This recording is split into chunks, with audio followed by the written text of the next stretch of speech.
elemental power. Goodbye. We may never meet again.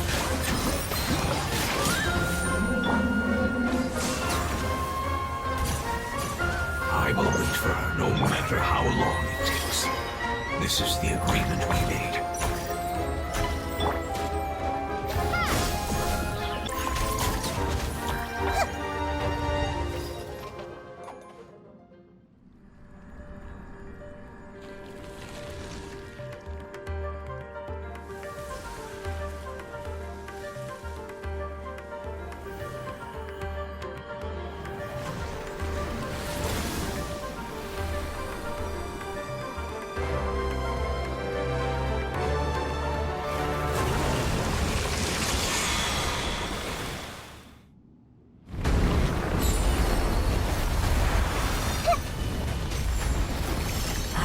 Wonderful word.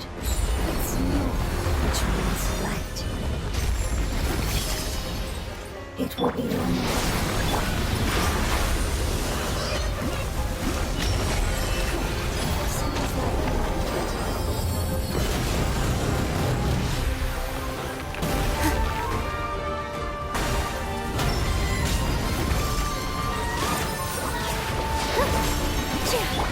Commit it to memory.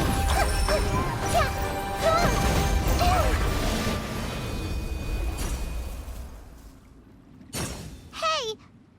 Can you hear Paimon? Say something! You fungi said that your form didn't matter, right? Then let us know that you're alright. Their knowledge, memories, and emotions have been reverted to elemental power and released. They are no longer able to respond to you. The guardians that have accompanied me for countless eras have also transformed into my elemental power, just as they did. They will be born once again now that they're one. There's nothing to be sad about. But that's different! They won't ever be the same. Paimon, we will never understand it, and it will never understand us. That's how it's destined to be. But as long as you can be healthy again, then nothing else matters to me, Apep. Samara will be free from threat as long as your health is maintained. I thought that my rage would be kindled once my power returned to me. However, what I feel now is a feeling that has long eluded me. The feeling of peace. The forbidden knowledge influenced you ever since you were contaminated, greatly amplifying your hatred and rage. Yes, there's no denying that. Although my hatred for that usurper from beyond the heavens still stirs deep within me, destroying you and your people serves me no purpose. Be that as it may, my position still stands, and I will have nothing to do with you. When you inevitably perish due to your ever-expanding curiosity, I will still sneer and mock you in my heart. Sheesh, who can put up with you? I respect your decision, and with time, I will prove to you that we will not repeat our mistakes. Before you begin resting, there is one last thing I would like to know. How did you become affected by forbidden knowledge? It's a long story. We all once believed in the distant past that only forbidden knowledge could give us enough power to defeat the heavenly principles. The Dragon King acquired the power of darkness from outside of this world, and led us in a fight against the order established by the outsiders. Dragon King? An unimaginable war took place into that, causing destruction on an unprecedented scale. The world itself was on the verge of collapse. In war, the victor would inherit the right to shape the world, while the losers must turn into ash. But I didn't give up on searching for a way to turn the tides, even after the death of the Dragon King. As I attempted to collect more forbidden knowledge from the corners of the world, as it was on the verge of collapse, I was stopped by the giant spike that fell from the sky.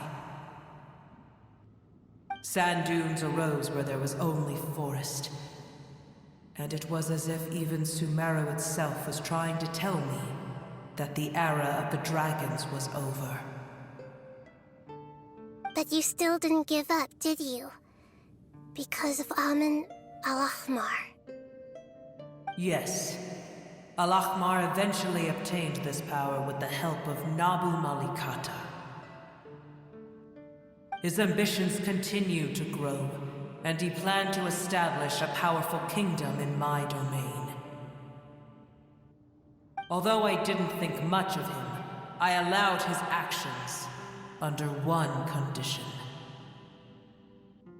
The condition was that after his death, all the knowledge he came to accumulate would belong to me. At that time, I still harbored deep regrets. By the time the Dragon King finally returned, the world had irrevocably changed.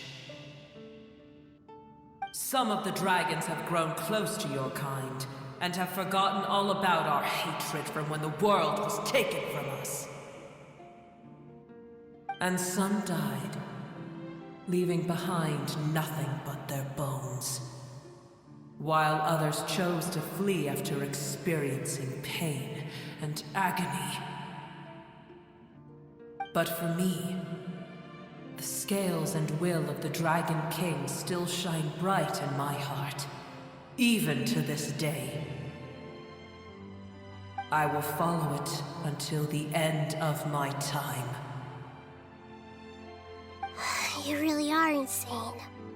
When Al-Ahmar's proud kingdom collapsed, I swallowed him whole as I agreed, and absorbed his elemental power.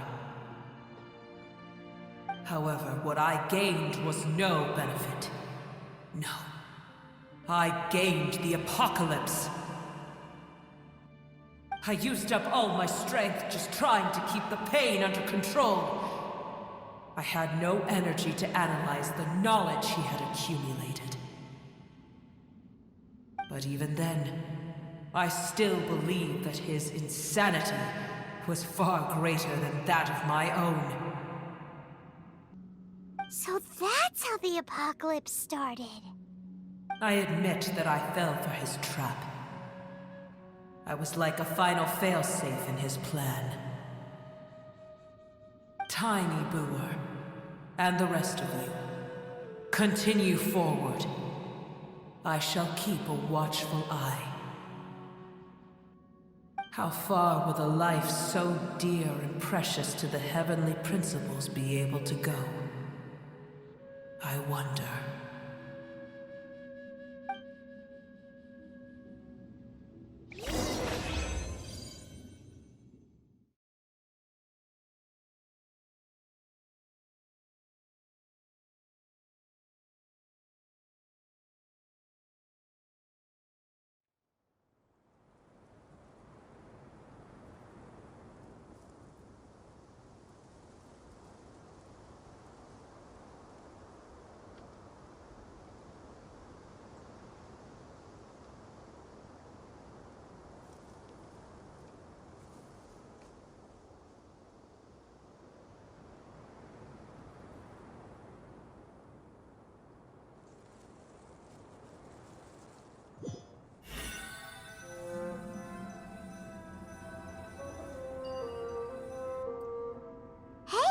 Looks like we've been sent back out! Still in one piece, too! The dragon will need to rest for a very long time before it is fully healthy again. It's not as ruthless as it was before. Curing the dragon of its illness has seemingly made it more open to reason. Nobody's in a good mood when they're feeling sick. Even though we accomplished something really important, Paimon still doesn't feel happy for some reason. Indeed. Although they'll still have the chance to be born again, they've lost their memories of their journey and their feelings for their homeland. Each opportunity for growth is unique in its own way. Perhaps the immense power we released was the pouring out of all these irreplaceable emotions that had built up over time. Can you really call a place with no family your home? Family. Right! The hydrofungus left behind its family. Those two fungi might be waiting for it to return. Oh yeah! Let's hurry and go take a look!